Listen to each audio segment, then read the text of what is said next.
Yes, dapat chinecheck yung ano, yung sasakyan kung may chance kayo once a week.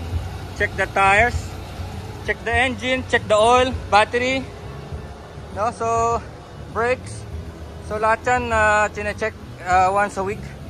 So ang ginagawa ko, nilalabas ko pababa to, so we can check the brakes. And of course yung mga motor ganun din.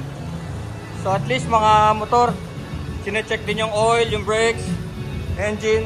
Alam, binubuksan mo rin siya once a week. Tinitignan mo kung gumagana pa yung battery.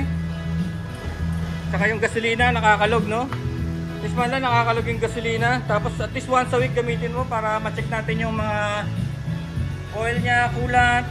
Tapos yung tire pressure. Nasa around 25 to 30 ako. 25, 28, ganun. Pagka nga minsan yung 30, masyado na matigas, madulas. Kailangan mga 25 to 28 lang. Yan na napansin ko. Over the years, mas maganda yung 25 to 28. Pati nga music system, binubuksan ko para mawala yung moisture. So ginagamit natin yan.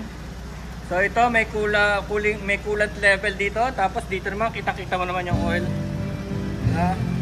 Basta't may oil, kahit luma yung oil, basta may oil. Mahirap yung tumatakbo yung ano nang walang oil. No? Check mo rin yung lights, yung brakes. And of course, pati yung mga bisikleta. Checkin natin yung brakes or yung tire pressure bago gamitin. So yun, laging chine-check, hindi yun basta-basta iniiwanan lang dyan, tapos pag gagamitin mo na, no? Minsan nga nagtataka ako yung iba may-ari pa na ng mga shop, pero yung mismong motor nila hindi nila chine-check.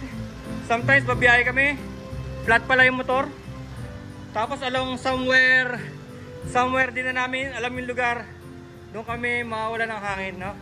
So doon din nauso yung lagi kami dalang tools pag bumabiyahe. So yun yung mga tips ko sa inyo. And of course, alagaan yung mga sakyan para hindi kayo madisgrasya, kasi mas mahirap at mas magastos masiraan sa alanganing lugar, sa alanganing area, lalo na kung bumabiyahe kayo na malalayo. Of course, nagawa na natin yung shed.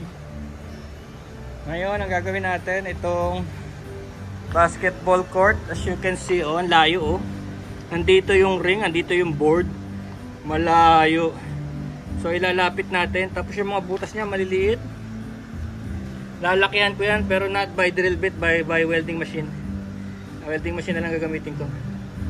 Just to make it big, no? Tapos ito, ipapasok natin sa loob para magamit natin as a basketball court ulit. Lalagay natin doon sa poste na yun. Okay, that's it.